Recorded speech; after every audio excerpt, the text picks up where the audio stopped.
It's showtime, folks. Enjoy the show. We're delighted to have you with us. They're driving theater. You'll find something to please you to add to your evening's enjoyment. Is pleased to bring you our feature presentation.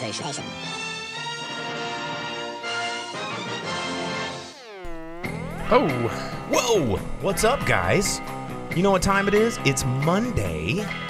It's 8 o'clock, or 8:09 by the Grips time. It should be 7, okay? It should be 7. But it's not because of science and politics and... It has nothing to do with science. I mean, I'm pretty sure it's politics, It's right? the government taking our time away. I know, right, to sell oil or... Ben Franklin and farmers and train schedules in the 1800s. They didn't know anything about squat back in those days, but and yet we still adhere to those archaic rules. Arizona doesn't. I did not know this. Arizona rebels? Yeah. You can choose not to observe daylight. But how does that work? Like, it's a choice thing? So yeah, it's case by case basis. Certain businesses are like, yo, dude, it's 8 o'clock in TJ Maxx, but then it's 9 o'clock at Walmart. Like, how does that... I think it's like a county state provision like type power thing. to the... You got to have like a government decision involved. More power to the individual. This is real? Well, yeah.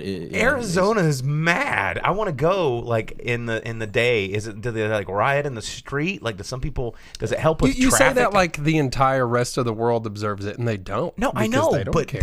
that's fine. If you're like, what if you're going to a movie in Arizona and AMC thinks that the daylight saving time is cool, but then their Arizona Regal Cinemaplex 15 is just like, nah, fuck that. And so you're like, my tickets are at 7 o'clock, and you're a 7 o'clock guy, and it's 8 o'clock, you miss your movie. No, it's a state observance. They got to adhere to it, man. That's weird. Arizona. Now, like the commercials where it's like 9 Eastern, you got to change it every 6 months. But that's going to be my, 7, 8, 6, whatever it is, and then you got to switch. What about cell phones? Do the cell phones know? Because my cell phone changed. Does it know what your choice is? I mean, you can manual override it. I mean, oh God! When you set your geographic location, I'm sure they have their own time zone schedule. I had no idea Arizona was just so out of control. According to Vince on YouTube, he says parts of Indiana also. Yeah, there's parts around the country, little pockets that like just don't care. They're just like middle fingers to you. Mm-hmm. Arkansas was like that actually. Well, that's just me. So that's when you get into like a weird movie schedule if you're going to drive to the next town or county over. And also on YouTube, they said that Hawaii abandoned the law in 1967 because, well, it just didn't make sense. So shout outs to Hawaii. All our F you, Hawaii. Yeah, Melikalikimaka also is Hawaii's way of saying fuck off daylight savings time. Anyway, but let's talk about movies. That's what we're here to do. It's the Drive-In Speakerbox. I'm the boom operator. The Grip. And tonight we're going to be reviewing a couple of movies that are in theaters. Actually, some limited release movies that you may or may not have at your local Cinemaplex. But we're going to be talking about the film Greed and also the film Emma, which we'd both been talking about these for a few weeks. They're both kind of indie, kind of the Sony Pictures classics when you go and you see all the trailers for movies that you're never going to watch. It's one of those. So yeah, I mean, last week we said we'd watch Pixar, but that was before we knew that we'd be getting cultured. Yeah, movies besides Pixar. Besides billion-dollar Disney juggernauts. Mm-hmm. So we always try to urge you guys to choose away from the juggernauts, because the more you go see these weird small movies in theaters when we tell you to, Parasite, then the more you're going to see those movies in theaters because you vote with your dollar. Unfortunately, that didn't work for Mike Bloomberg. I was reading a weird little thing on Twitter, the tweeters. Christ, I'm getting old. But did you see the tweet where the guy was like, so Mike Bloomberg spent $500 million on an ad campaign to try and run for president, and there's 397 million people in the United States. He could have just given us all $1 million to vote for him and would have saved $100 million. Yeah, that's what we call extreme fuzzy math. but that general populace. That's anyways. Just, But I mean, that's awesome to think about. Like, it's wrong. But it wouldn't this have- isn't a political show. I know. I'll do my own podcast. I'll talk about that. So for those of you that don't know, our producer's libertarian, so it's cut his mic when we start talking politics. Anyway, on to the news. There's some new stuff happening in the news. I don't know if you heard about this, but this was big news for me. I got super, super, super excited. Amazon's been pulling out some pretty good Prime content.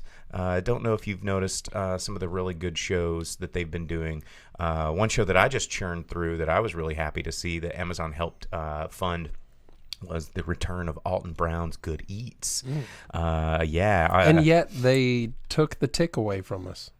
Well, here's the thing. I don't think it's going to last that long. I think it might come back because when they decided to pull the plug on the tick, those evil bastards, they didn't wait. They were just like, 3 days and it's only got like 100 reviews. We need more. Cancel it. Now it's one of the highest rated comedy shows, Amazon Originals on Amazon, season 2. Finally, people started watching it and it's like 500 billion 5-star reviews. It'll come back. The tick is eternal. And where's my boys season 2? I need that. Oh, dude, that's on the way. Trust me, it is on the way. I need that. What do we got here? Some comments in the comments section. Someone wished me happy birthday, and we're gonna skip over that one. Oh, they're talking politics in the comments. Get out of here, you guys. This is a movie show. But Kids in the Hall is returning. Kids in the Hall returning for a new season on Amazon. Kids in the Hall, if you've never seen Kids in the Hall, and you ever had a friend that was trying to squish your head like this, and he goes, I'm squishing your head, and you're like, shut up, Kevin. Well, he was actually quoting in a really amazing show. Yeah, because everyone has a friend like that. Yeah, he's me. But yeah, Kids in the Hall is fantastic. And if you've never, it was like one of the greatest late 80s, early 90s sketch comedy shows that led to some really amazing careers. I mean, it was kind of Lorne Michaels, like lesser known progeny that Saturday Night Live, once he took over that and some other things, Kids in the Hall, Canadian, of course, super great show. I cannot believe they're getting the gang back together. I actually got to meet, what's his face? I'm blanking on their names. You help me with their names. Me? Yes. Don't you know some of their names? No. Okay, Dave Foley. I was never into Kids in the Hall. Dave Foley. That's the one I met Dave Foley because he did a little bit of a stint on Whose Line Is It Anyway? And then they did Whose Live Is It Anyway? And I ran into those guys in our local bar scene after they did their show and got them to sign our Dungeons Master's Guide for D&D because they're avid D&D Nerd players. alert. Shut up! Yeah, D&D is for cool people. Get out of here. You're not welcome at this table.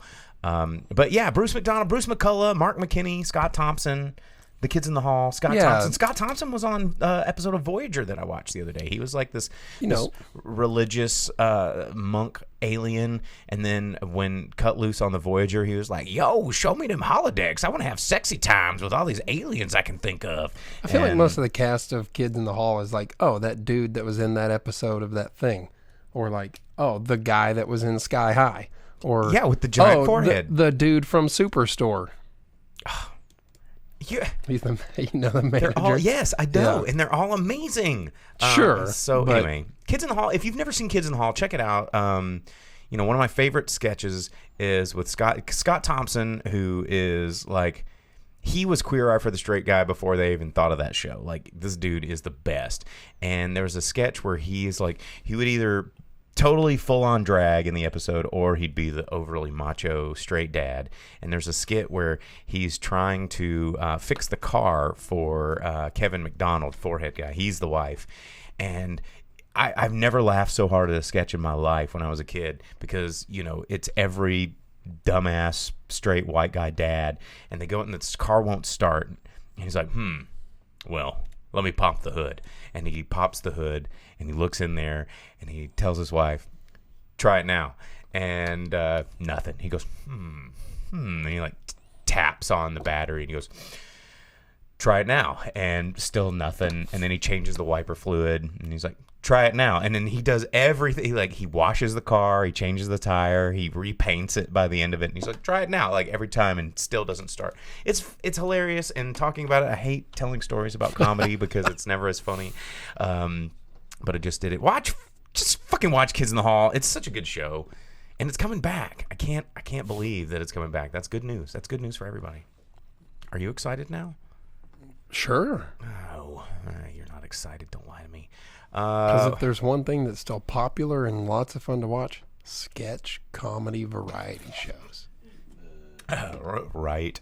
Hey, man, Saturday Night Live has been doing some good stuff lately. Yeah, every now and then. That's true. Yeah. Oh, hey, giving some shout-outs over on our Facebook. Watching us at Juicy Tales. It's crab leg night. Let's go, with many O's, they say. Thanks for tuning in. Please, wipe your hands before you use your electronic devices. Those are you? Question though, crab legs are good, but you should get the crawdads at Juicy Tales. It is Juicy Tales after all. Yeah. Anyway, in other news, Taika Waititi providing our latest Charlie and the Chocolate Factory adaptation. Is it raining? Can you guys hear that on the mic? I was like, what is that noise? Wow, it is raining really hard in the studio. Northwest Arkansas, bundle up. But Taika Waititi is providing our next Charlie and Chocolate Factory adaptation, most likely going to become the next Thor Ragnarok / everything that Taika Waititi does, except for the indie projects they did, because I absolutely love Jojo Rabbit. If you haven't seen that movie, it's a redemption song for Taika Waititi. But what is this? Why does there need to be another Charlie and the Chocolate Factory? Because the last one was so good. No, I'm kidding. That was sarcasm. Yeah, I mean, I realize, but some people feel like that with the child molester Johnny Depp weird Christopher Lee dentist character thing. Christopher Lee was in that? Yeah, he was the dad. He was the orthodontic dentist dad. I don't remember that. Four spot. It's Tim Burton movie. It's weird, man. The only thing I remember about Charlie and the Chocolate Factory is how long the fingernails of Granddad were in the original one, because it's really creepy.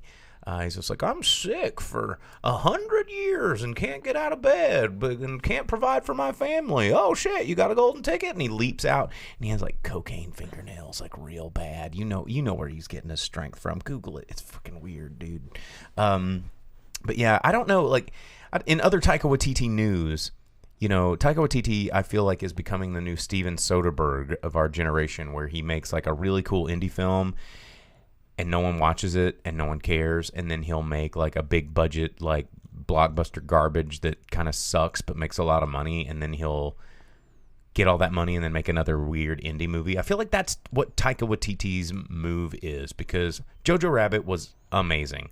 Like I've laughed into tears, and then I like teared into tears in the same movie. Did you see it? Yeah. Like, I mean, that makes sense to me, because like that shoe, the shoe part. The shoes. Like, I understand, dude. Yeah, dude. Because that came from out of left field on that. It came from out of left field, but way, it was foreshadowed so hard throughout the whole movie. Yeah, and then you're just like, I'm getting of a clamp just thinking about that scene. But Taika Waititi, I don't know if you also heard about this, but the Guardians of the Galaxy are going to be in the new Thor Who Gives a Crap What It's Called Anymore movie, because it's just what is it called? Thor Love and Thunder, which, as we told you years ago when it came out, that Thor Ragnarok was essentially just Guardians of the Galaxy remix. We called it As Guardians of the Galaxy, and the new film coming out, again directed by Taika Waititi, is now including the Guardians of the Galaxy because it's so damn similar. And female Thor. Oh, that's right, because it's 2020. Yeah, and well, they did that in the comics like 4 or 5 years ago. I know, but because it's 2020, that's why. Why didn't they just start with that? Yeah, they could have just started with that. Yeah, I mean, but Natalie Portman's coming back to be female Thor. Why does it have to be Natalie Portman? Because she was in the other movies. I wish that they had recast her. She got cast because she was really popular in Black Swan at the time, and then they're like, man, I don't know, this character could have been better. And I like her in dramatic roles. I don't want to see her in an action comedy, because I really, really, really do like Natalie Portman. But I don't want to see her get pigeonholed, because that's what happens to a lot of these people when they show up in these movies, that they can't do anything else. Like Brie Larson is forever Captain Marvel now. Way to go. You ruined your career. No. You think she's ever going to escape that role? Yeah, she's always going to be like the chick from 21 Jump Street.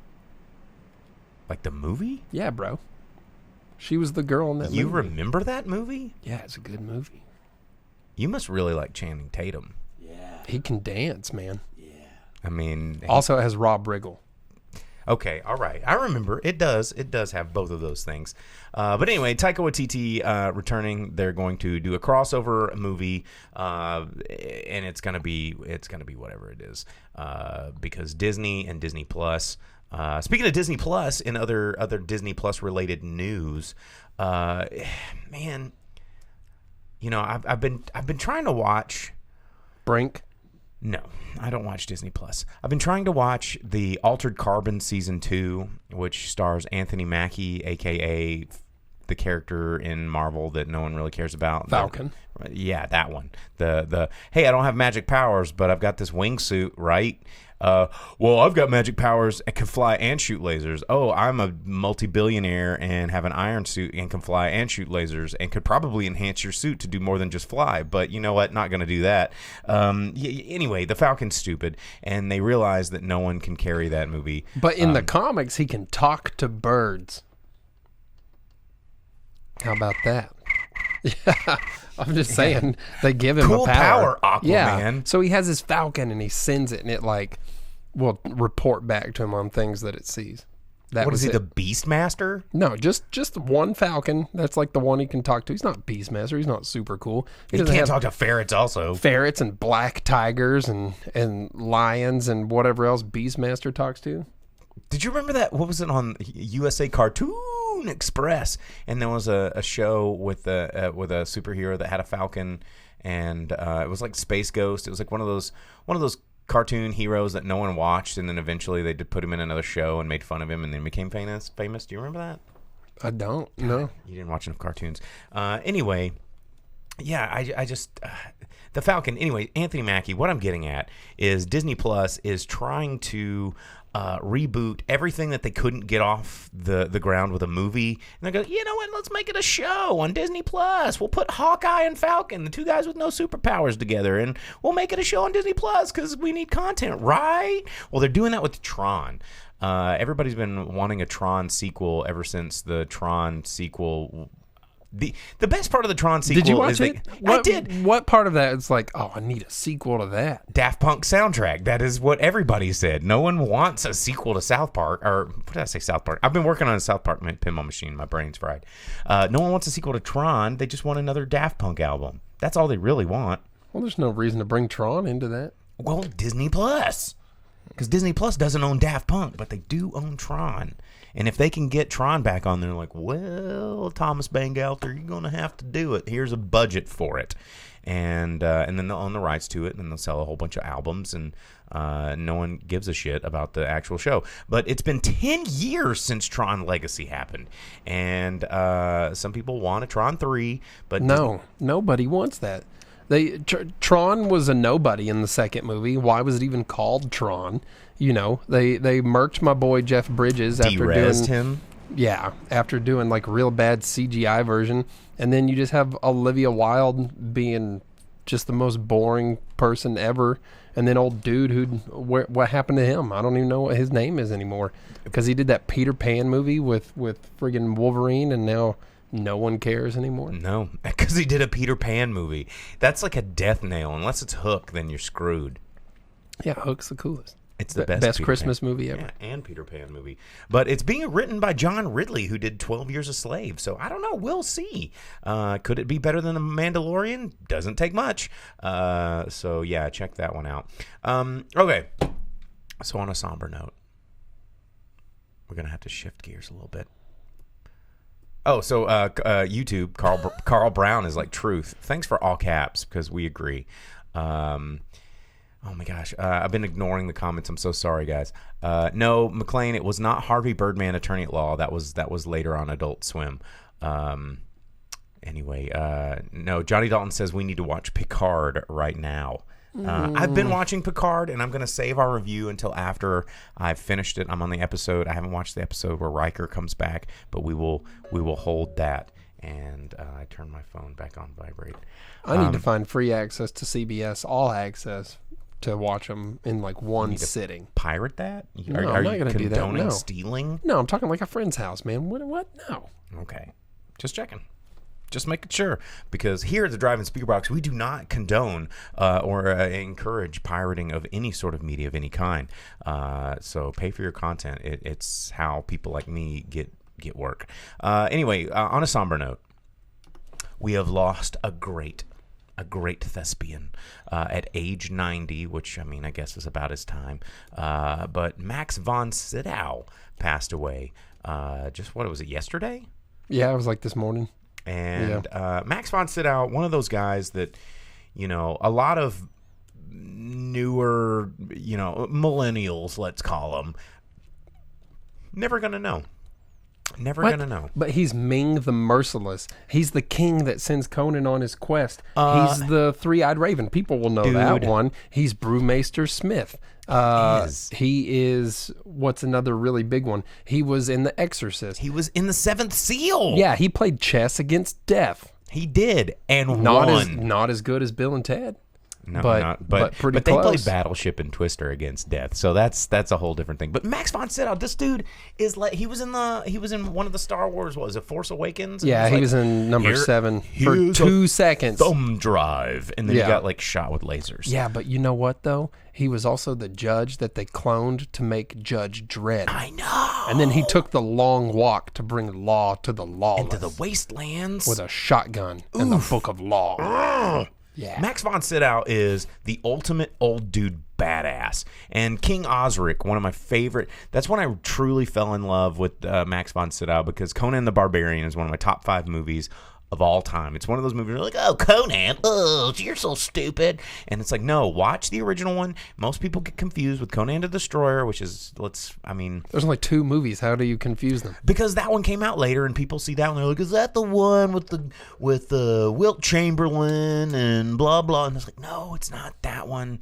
But yeah, we've got a picture up there on the screen of old Max von Sydow. But one of the best. That's young Max von Sydow. Very young. But the King Osric quote where he looked at Conan and he goes, "There comes a time, thief, when the jewels cease to sparkle, when the gold loses its luster, when the throne room becomes a prison, and all that's left is a father's love for his child." He outacted everybody in that damn movie in one line. Then, well, yeah. Because he's freaking amazing. And hey, James Earl Jones was in that movie, though. Yeah, but he was like, he turned snakes into arrows. The tree of woe. Yeah, it was sick. I know, but it was different because he was magic. And he was in the whole movie, and then he got his head lopped off in front of all those people. And it was like the riddle of steel. Yeah, but that was after he was like a sex snake at like a green soup cannibal party. Dude, that green soup with the hands in it. you need to see this movie. It's so good. But Max von Sydow, like, what a career. This dude has been in so many important movies. You know, he was never... Strange Brew. What? I'm not How joking. Is that? Hey, you want to talk about sketch comedy shows? That's from Second City. That's from SCTV. Hey, Strange Brew? Yeah, dude. Have you ever seen Strange Brew? I have seen Strange Brew. Rest my case. But, dude, from a career that spanned from... How are we not Bob and Doug McKenzie? We basically are. That's all I'm saying. I know. Here, cheers to that. There you go. See, I got a beer just like Bob and Doug. Mm-hmm. But from 1949 all the way to a movie coming out this year that's already in post-production, this dude worked up until age 90. And just in so many amazing roles. Do yourself a favor, look him up on IMDb and just trudge through some of his movies. I mean, it's not trudging. You're going to be blissfully drifting through a sea of joy. Yeah, you want to talk about movies that are all about the soundtrack? Watch Flash Gordon. He's Ming the Merciless. He's the bad guy. He is the bad guy. A role that has never been duplicated. He's been in Robin Hood movies. He was in Rush Hour 3. Like he was the bad guy. He would do anything. He would take serious roles. He would from Ingmar Bergman to Minority Report. Like this is dude. Max von Sydow was just like, let's do it and just do whatever. And man, why can't you live to be 200 is all I'm saying. So yeah, anyway, all right. Yeah, that's our news. We kind of ran out of time for that segment. So let's tell you about what movies are going to be coming out in theaters this weekend, because it's a new weekend upon us, and we got to tell you what's happening, because there are a couple of movies that are going to be coming out. Two of which are very internet influenced. You may remember from episodes prior where we were talking about this new phenomenon with Sonic the Hedgehog movie and how the internet decided like, whoa, hey, we know that you guys are professional filmmakers and all this stuff and you work really hard on this, but pump the brakes, change his face, don't release this movie, it looks like garbage, go back, start over, and do it again. And turned out to be pretty good. Fixed it.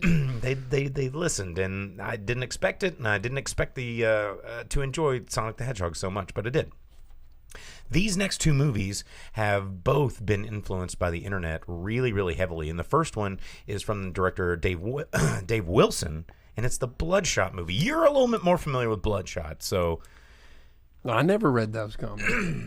Bloodshot was like an Impact comic or something. So you like already know more than I do. What's Impact Comics? It was the comic brand that... what's his name? The artist, big-time artist, Jim Lee. Jim Lee started it. So, Image was that. So I'm already wrong. Look at that. Yeah, what was the comic one with Spawn? Image.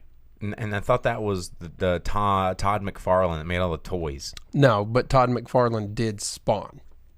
But it was on Image Comics. Gotcha. Okay. Image was the one that Jim Lee started. I don't know where Bloodshot's from, man. I don't read comic books. Ask our comic book guy. Shut up. You know you read comic books.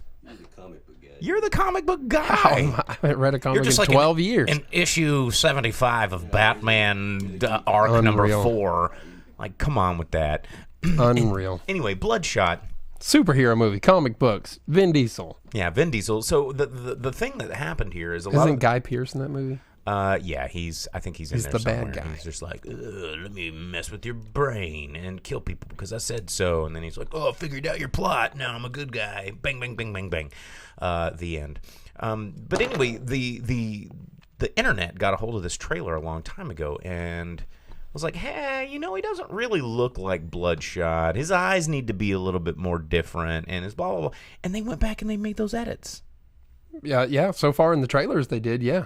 They gave him the white skin and all that, so who knows, man. But the internet controlled that. They dictated it with their comments. Yeah, but who's the target audience for that? Friggin' comic book nerds, man. So if comic book nerds are going to get online and be like, oh, this looks like crap, and they'll be like, well, maybe we should fix it. Maybe we should fix it. Because look at what they did with Deadpool. They're like, oh, remember when we tried something against the comics and everyone hated it, and then we made it like the comics and it made all the money? That's true. That's true. How about that? So the secret the whole time was just do what we tell you. And follow some source material. Yeah. Whoa. Amazing. Crazy idea. But Bloodshot finally getting released this week in theaters. You can check that out. And also the second movie that is coming out, and this is one that the boom operator totally called. I called this so hard, you guys, and it was like, you're wrong. They're banning it because violence with guns, and somebody got shot in a festival or something. And the film from Craig Zobel called The Hunt, and it got a lot of media attention after one of America's unnecessarily stupid large amount of gun violence situations. It's like too many to even remember at this point, which is how stupid don't get me started on our asinine gun laws here, and how we need more of them. And people, I want to have a toy that kills people all the time. Just don't get me on that. Political show. It's gonna be. Speaking of politics, that's why they removed it. Remember? It is. Yeah. Because Republicans were scared. Yeah, but And they were also like, "Oh, you're hunting down these people that like we that are wish like we me." could, Yeah, because yeah. we're rich, powerful, and white, and we would love to find the smartest prey, which is man. And anyway, this movie, The Hunt, it's about 12 strangers waking up in a clearing. They don't know where they are or how they got there. They don't know why they've been chosen, but for a very specific purpose. The Hunt. And this is And in the trailer, it shows that they're like, "You're in Arkansas." show yourselves. Have you seen that? And then they rip the license plate off, and they're like, "We ain't in Arkansas." You seen that? No, I haven't. Yeah, that's my favorite. When movies are like, "Oh, this is Southern people." Idiots. And they never get a good dialect coach. And I've met some of these dialects. So when show your seals. So here, true life boom operator stories here. I know you guys love these, and people that I've worked with on movies that are never going to actually watch this podcast. So fuck them. But so I got a call, and they needed extra audio work on True Detective season 3, which was shot here in Arkansas. And just in case you forgot. Just in case you forgot, it was shot here in Arkansas. And they gave me a call because I'm one of 2 competent sound guys in the entire state. Shout out to my boy. One of two dudes. Shout out to my boy Dwight, who he and I are holding it down here in Arkansas. Anyway, we both got a call. He was busy, and so they called me, and I did about a week and a half on that show, and I got to meet the dialect coach amongst all the other people on cast, because we were an A unit. Hell yeah. But so the dialect coach had never actually been to the South, and she was just like this, LA lady who's like, I think I've read about Southern dialect in a book once, and I also watched Fried Green Tomatoes. And you're just like, oh God, get out of here. And they're like, y'all is common vernacular here, so make sure you emphasize y'all. And I'm just like, oh my dear God, this is how they... And so it made a lot more sense every time we watch movies, like, when we say, show yourselves, we're throwing back to, what was that, Hurricane Heist? Yeah. And yeah. Had some of the absolute worst Southern accent we've ever seen in a movie. The Australian actor was the one person that pulled off a Southern accent. I know, because he's kind of a redneck from his own right. Johnny needs to pump his brakes real quick, because over in the comments. No one talks trash on Smokey and the Bandit in this show. Okay, so on YouTube, Johnny Dalton says, according to Smokey and the Bandit, Texarkana is 82 miles out of Fayetteville. Yeah, that's wrong. Yeah, a lot of it's wrong, but you don't talk about it. Smokey and the Bandit, you just let it be. You just let it exist. It's perfect. It's amazing. Logan over on Facebook said, starter is injured, bring in the second string. What do we got else in the comments section? Brazzers the movie. What are you guys talking about? Brazzers the movie. Logan from Facebook says, all y'all is the correct vernacular. Yes, you need to re-emphasize the all y'all. All y'all. Hey, all y'all over there, starter's injured, bring in second string. Show yourself. Show yourselves. No, Vince, no, that was not from Poltergeist. That was from Hurricane. Yeah, it's when they're in a mall and a hurricane's bearing down on them, and the lady cop is trying to shoot someone, and she goes, hey, show yourselves. Yeah, because they're in Florida, which Floridians are known for their super deep redneck accent. They're on the Floribama line.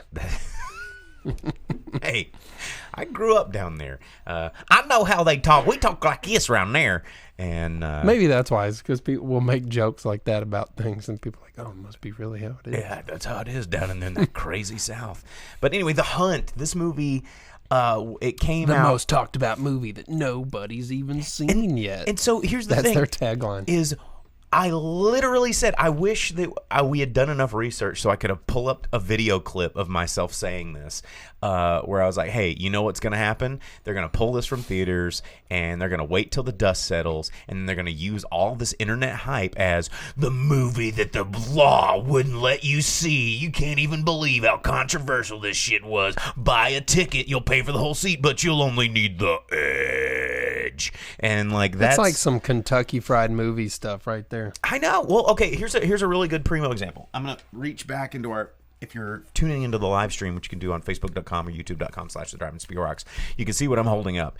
And this is an original barf bag from an old film from the 60s called Mark of the Devil. This is a little piece of movie memorabilia.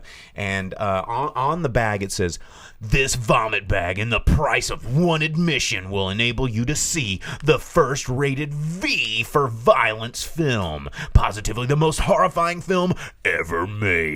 See it soon at a theater near you." And it says guaranteed to upset your stomach. And so that's the kind of, I mean, people Could have you been walk doing out this of that shit movie forever. like feeling okay? You'd be like, hey man, it was guaranteed. I want my money. Can I get it? But you know, this was a common ploy back in the 60s and 70s. You know, when smell-o-vision and all these kind of things, they were trying to get people into theaters. I remember Blood Feast, which was a really, really famous old movie. They had nurses and doctors at the theater. Of course, they weren't nurses and doctors, people in white coats, because humans are stupid. And they were making you fill out, sort of disclaimers, going, you're waiving your rights to, if you have a heart attack during this film, it is not our responsibility. Enter at your own risk. And of course, humans are idiots. Like, oh God, I need to go see that. Holy shit! And they would.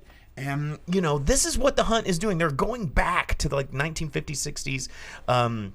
Sort of movie ploy of being like, you better not see this. Kind of like the Joker. It's like the most controversial. Don't push that red button, because if you do, you'll go insane. And they're like, oh geez, well I gotta go do the thing. And that's what I knew they were gonna do this, and they're doing it this weekend. So The Hunt, a movie that will probably be so boringly passing that you're gonna go in and you go, what? They just shot people. That was written about. What was the that was an old book, I think, written in the 1800s called like The Greatest Prey, The Most Dangerous Game. That's what it was. Thank you. That's why. That's why we're a team. Old, but yeah, it could be. Go with it. They don't know. They're not going to Google it, except for maybe Vince. He's going to Google it. Carl from YouTube says, don't handle the collector's item without gloves on. It's mine. I can do what I want. Don't you tell me how to handle my collectibles. It's a mint box. You're going to get your finger grease on it. Yeah, okay. I feel personally attacked right now. Because I remember, because if you look in the background, it's like your things are are open, and most of my things are in the So, a funny story. One time, the Grip brought something up to the set to include in the background, and like the next day, I was like, and I set it up, and he's like, okay, where's its package? I was like, it's up there. He's like, I mean, okay, all right, yeah, I guess that's cool. And you were like sweating, and I could feel you wanting to karate chop my larynx for that one. But anyway, yes, everybody from the comments, The Most Dangerous Game, we got it. Johnny Dalton also says Surviving the Game was sick. Was that like 50 Cent? Was that a 50 Cent album? Surviving the Game. You're looking at the wrong dude for that one. I don't know. Anyway, those two movies are coming out in theaters this weekend. Everything else is in super limited release, so we ain't going to talk about it because we got to move on to the next bit, which is reviewing movies. We're going to talk about Emma and Greed, but since I've been jabbering, we're going to talk about Emma first because it was the first one to come out. So, word up. Take it away, Grip. All right. Well, Emma is a Jane Austen novel from 1815 that's been turned into tons of TV shows and movies and stage plays and whatnots. And I've never seen any of them. So this was my first time watching something like that. Take some culture. Yeah, because can you just see me like rolling up to be like, yo, Jane Austen, let's do it. You know? Every day. The only adaptation I've seen any of up until this point was Clueless. But I've never sat through that entire movie in one sitting. Clueless? Yeah, Clueless is just a port of Emma. Yeah, but Clueless, I mean, Alicia Silverstone, come on, dude. Yeah, but it's still Valley Girl 90s crap, and that's not my scene, man. Psh, whatever. You're just fronting for camera. Yeah, whatever, dude. As if, you know? Like, that movie makes me, like, gag me with a spoon. You know what I'm saying? Right? Right. Yeah, so anyhow, I checked out this, like, 1815 comedy of situations, It was actually pretty good. Oh, Yeah, but that was because it had like cool rich dudes and they're like riding clothes, and it had Bill Nye, not the science guy, but instead the evil like tentacle mouth. The tentacle beard from Pirates of the Caribbean, and he was in Love Actually and all that stuff. Dude, he's awesome. He was also in The Hitchhiker's Guide to the Galaxy. He was. So he was super rad, and all of the characters surrounding Emma were really good. She was terrible. Awful person. Oh, but it's like her redemption on. tale. I mean, that was Anna Taylor-Joy. She's like in all movies after she was in Splice. Everyone's like, "Who's that with the big eyes? Let's put her in all the movies." Yeah, real big eyes. But you get to like watch her become not such a turd, because she's like a 21-year-old, pampered, super rich, and she paints British. like wander on everything, and like live, laugh, love is like her motto. And yeah, like it says that on the back of her carriage and stuff as she rides through the countryside with her tenant farmers, and she's like, "Oh, poor people," ugh. Which she did do. Yeah, she's like, "Poor people, ugh, gag me with a spoon." Yeah, like that, Make sure that spoon's silver. Yeah. Yeah, and they hang out at the haberdashery a lot. That's where like, they make hats. Yeah, rich people stuff. Yeah. But it's actually pretty good. Everything, all the music is really good. The costumes. Well, how about the hats? Seem to be pretty period accurate. Lots of stovepipes, man. Yeah. Lots of big old top hats. The haberdasher. Yeah. But I mean, I don't really know much how to get into it. It's something that you've probably seen before, whether you realize it or not.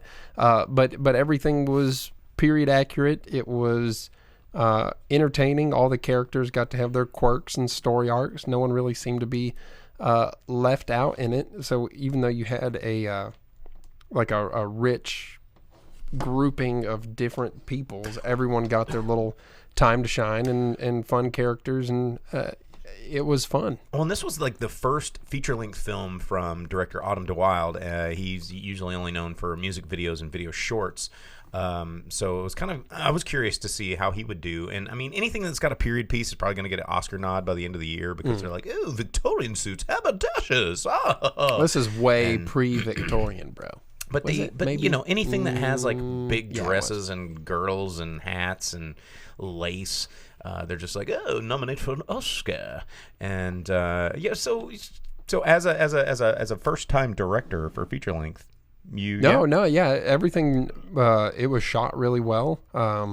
Some of the all of the color palettes and backdrops they used were done really well. All of the scenes really cut together. Yeah, I mean, as far as cinematography and even sound and all that went, it was an enjoyable movie that transported you to the 1815 London suburb countryside. Oh, did it make you feel like a fancy boy? Yeah. Berries and cream.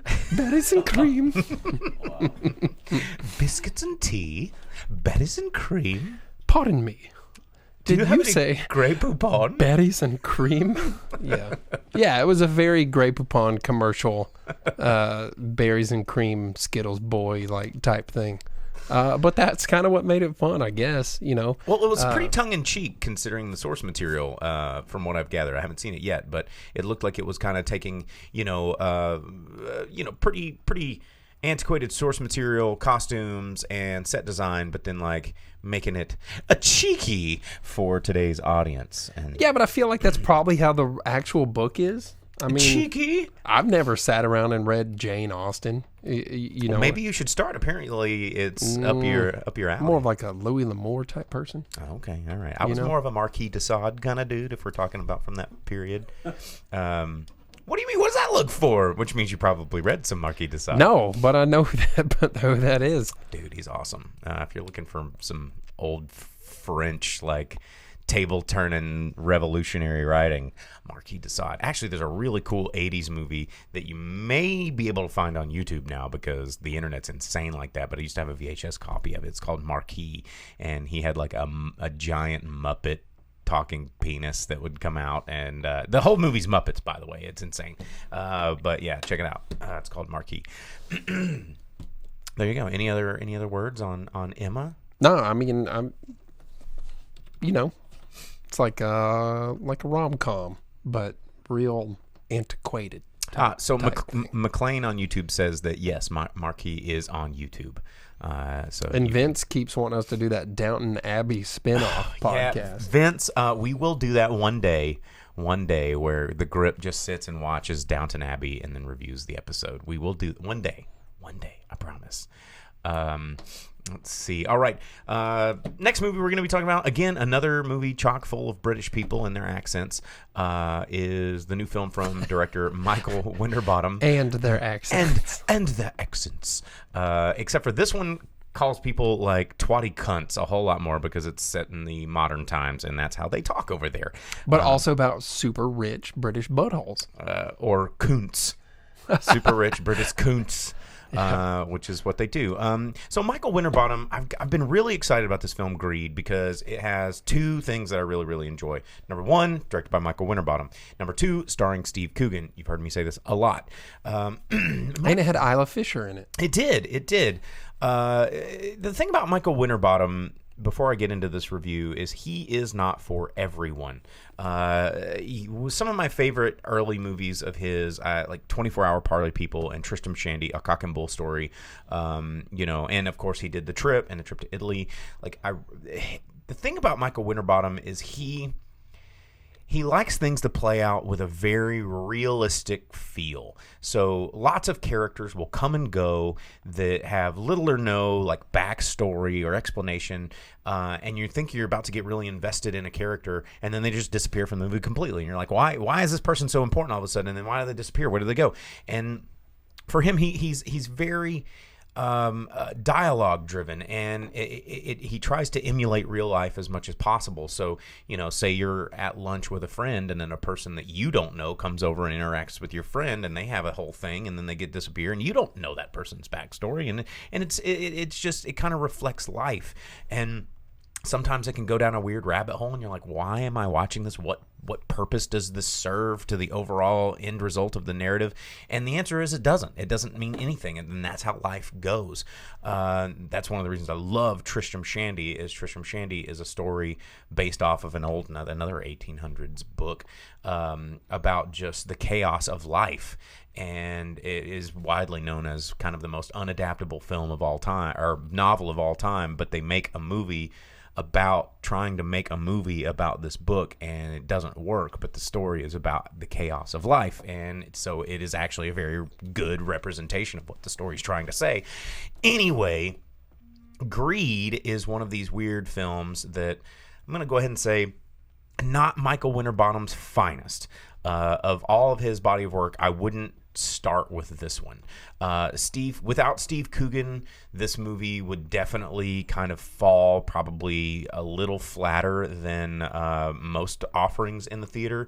But with Steve Coogan, he carries that on his shoulders. Again, Steve Coogan, not a very big household name here in the U.S., but in the U.K., a pretty epic thespian, if you will. He got a lot of recognition here in the States for his role in Philomena, which won a lot of awards back in 2013. Hamlet 2. Electric Boogaloo. Maybe not so much Hamlet 2. What was that one with Robert Downey Jr. and Jack Black and Night Tropic at the Museum. Thunder. Oh, Tropic Thunder, where he was the director that got blown up in like 5 seconds. Yeah, those are bit parts that, I'm talking more Alan Partridge or Stan and Ollie, which came out in 2018. Anyway, he's really good. I really like Steve Coogan.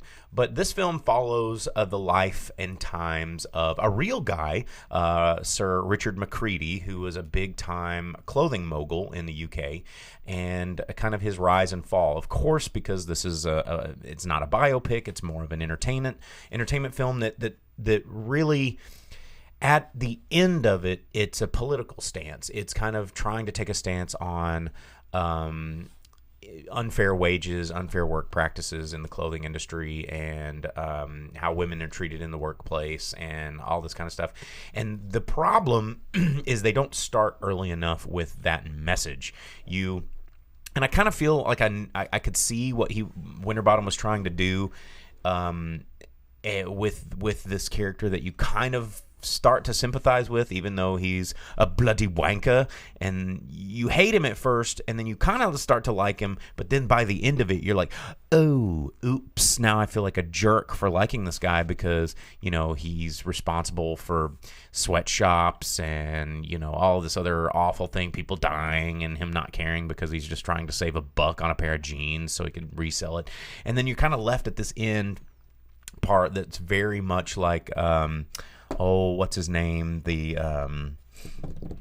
The guy, Michael Moore, very much of a Michael Moore ending where it starts showing facts and figures in this little vignette during credits. They're like, well, did you know that 80% of the people that you thought were going to be living peacefully after this movie are now dead, and so are their babies? And you're just like, now I want to go cry.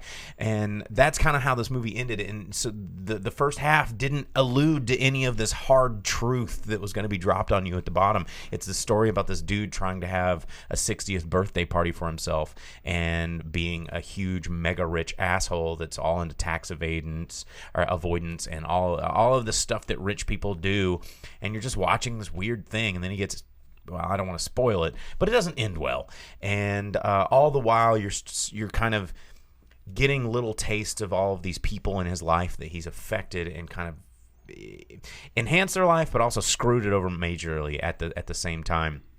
But my biggest complaint is it didn't stick the landing. By the end of it, the movie is fun in the first half, but then the end is trying to be so tragic that the two don't jive well together because you don't get enough foreshadowing to prepare you for that. And the starkness of that sort of contrast between the two at the end just didn't leave you with a satisfying, like, oh, this is how I was supposed to feel. You got me. It was just like, what's happening? And you get really confused.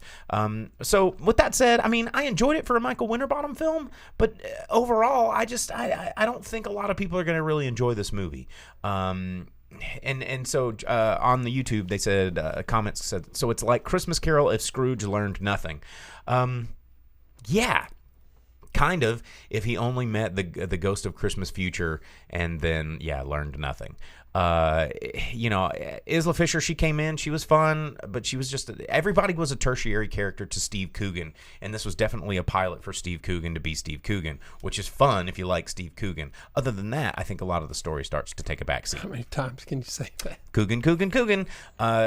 So, honestly, I would not recommend seeing this movie if you're not a big fan of any of the things that I said, but it is an interesting illustration of wage gaps and work conditions in the clothing industry, which are pretty eye-opening by the end of the film. But overall, as kind of a narrative, it falls really flat. You have this character Nick, played by David Mitchell, who you think is going to be the sort of arbiter of storytelling because he's this biography journalist who's writing a biography about Richard McCready, and you're like, oh, he's going to be the tell-all at the end, and then that never really pans out, and you're like, what's happening? But that's all Michael Winterbottom. That's how he rolls. And I don't know, maybe I'll love this movie in another month or something, but right now I'm just kind of unsure of how I feel about it, so there you go. Greed. It's in some theaters nationwide, not a whole lot, but you can check it out if you are in an expanded release market. Okay, well, there you go. I guess it's that time of the program where we tell you what made the monies. You ready to do the box office roundup? Yeah. All right. Well, moving on to the box office roundup for the weekend of, what was that, March 6th through, what was it, 7th, 8th, 5th through 6th? Yeah. Whatever, 5th through... Some of those numbers. 5th through today. March 5th through March 8th, 2020. I had to pull up my calendar. I don't even know what day it is. The time change, dude. We're not Arizona. We're going to give you the top 10 movies in America. We're going to tell you what made money, what didn't. And the reason we give you domestic numbers is because that is what the studios care about. If it makes money overseas and doesn't make money here, you're not going to get a sequel. If it makes all the money here, you're going to get 9 sequels. As we discovered with Bad Boys for Life. So we're going to start with number 10, work our way to number 1. Number 10, as we reported last week, which kind of blew our minds because it jumped up, I think, in the number 4th position last week somehow. But My Hero Academia, Heroes Rising, brought in another $1.7 million in its second weekend release for Funimation Entertainment. All those weebs getting out there, man. In force. $12.8 million in its 2-weekend run in less than 1,000, like just over 1,000 theaters nationwide, doing pretty well for itself. Number 9, Impractical Jokers, the movie, which we reviewed last week on the podcast, bringing in $1.8 million, dropping down from the number 7 spot. From True TV, which is kind of weird for True TV to put out a movie, but it's brought in $9.6 million at the box office so far. Number 8, Harley Quinn, Birds of Prey, or as it was originally known as Birds of Prey, and the Fantabulous Emancipation of One Harley Quinn, which we told you why they changed that, because everyone thinks you're stupid. And I don't even think the name changed really helped them, but it brought in $2.1 million in its 5th weekend release, bringing its total domestic gross up to $82.5 million. Doing pretty poorly this weekend at the box office with an average of less than $1,000 per screen, but since it's showing in so many screens that it got itself into the top 10. Yeah, it's really been benefiting from nothing being in the movie theaters. Yeah, it's kind of, I don't think Warner Brothers expected this comic book movie to kind of fizzle out pretty hard, but it did. Number 7, Bad Boys for Life, somehow just kicking ass again for Sony Pictures, bringing in $3.1 million in its 8th weekend release, bringing its total domestic gross up to $202 million. They've already greenlit a sequel, even though that was supposed to be the last one. But we're going to get Bad Boys for Life. Yeah. Wow. 202. And we reviewed that one as well. So you can check out that podcast as you on your Spotify or tuned in or however you want to do it. Number 6, Emma, which we just reviewed. $4.8 million at the box office in its 3rd weekend release from Focus Pictures, bringing in $6.6 million in its 3rd weekend. Only in about 1,500 theaters nationwide, so doing pretty well for itself on average per screen. But this is the first of its wide release that it got. So it's, I think, jumped up in about 1,400 screens from last weekend. So last weekend was 100 movie theaters. Yes. Yeah. Number 5, Call of the Wild. This movie, 20th Century Fox, bringing in $6.7 million for the role that Harrison Ford was born to play. That trailer gets me every time at how stupid that movie looks. But it brought in $57.2 million. That's, for Harrison Ford on a green screen, I guess that's pretty good. I can't imagine that budget being pretty high. How much money did you have to pay Harrison Ford to have him stand in front of a green screen and not be grumpy? I'm pretty sure he's grumpy in this movie. Yeah, his character looks like it. But why haven't you seen it yet? You like dogs? No, dogs always die in movies. I don't want to watch a dog movie. I guess that's true. We've covered that. Number 4, Sonic the Hedgehog, holding down the number 4 position. Dropping down from number 2, though. It held in the top 2 for a while there. Its 4th weekend release, bringing in $7.7 million. So far, bringing $140 million for Paramount. They did not see that coming. So we're going to get more Sonic the Hedgehog movies on the way. So get ready. Number 3, The Way Back from Warner Brothers. This is not. It wasn't a Pure Flix movie. It's Warner Brothers, believe it or not. I don't know. But it didn't take any of the number 1 or number 2 spots, but it brought in $8.1 million. You know what else it did? It got Ben Affleck talking about his alcoholism and why he stepped away from the role of Batman. Because he drank beer sometimes. While he was Batman? He talked about like having... Just like being Batman was so rad, everybody wanted me to party all the time. So not like that. Like he had a real problem. So So he makes a movie about drinking a whole lot? How does that help? I don't know.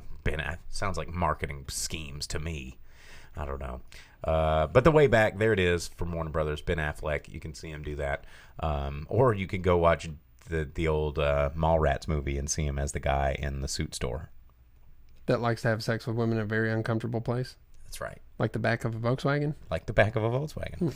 Number 2, The Invisible Man, holding down number 2 with $15.1 million.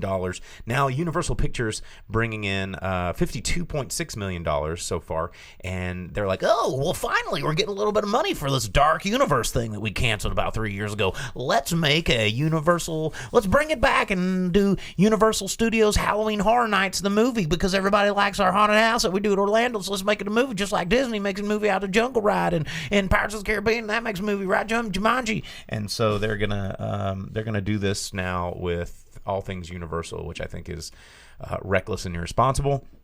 But they're gonna try it because they've gotten a taste of that money, and they're gonna bring back more Universal Studios monsters. They just need to do Monster Squad.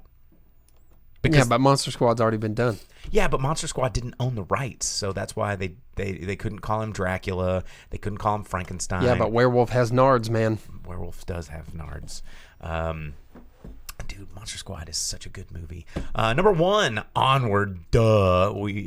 Walt Disney taking all the money, of course, but only opened up at $39 million, which I think, for a Pixar film, that's not a huge take for an opening weekend. But like I said, I'm sure there's a whole lot of very conservative, right-wing Christian moms that are like, you heard what I said last year. It's a film about 2 children using necromancy to resurrect just their father up to the penis, and it's just a disembodied penis walking around getting up to no good in the devil world. So sounds rad to me. But it brought in almost $40 million for Disney. I'm sure it'll be number 1 next weekend because Pickens is slim, and they'll make their money back because that's what Disney do. And if it doesn't get that good, they'll turn it into a Disney Plus show, and it'll be what did I say? It was World of Warcraft Weekend at Bernie's or Wowkend at Bernie's. What did we say it last week? It was a lot funnier. Yeah, you were going off on that. I was. But anyway, that's our show. Thanks for tuning in. That's the top 10 movies in America, and we'll be back next week. What are you gonna go see next week? Bloodshot. Buttshot? No. Bloodshot. I'm going to probably go see Onward, and we'll be back next Monday. So like and subscribe, share it with your friends, watch the live show, participate next time, or find us on anything that you get your podcasts. So I'm the Boom Operator. Grip. We'll see you next week.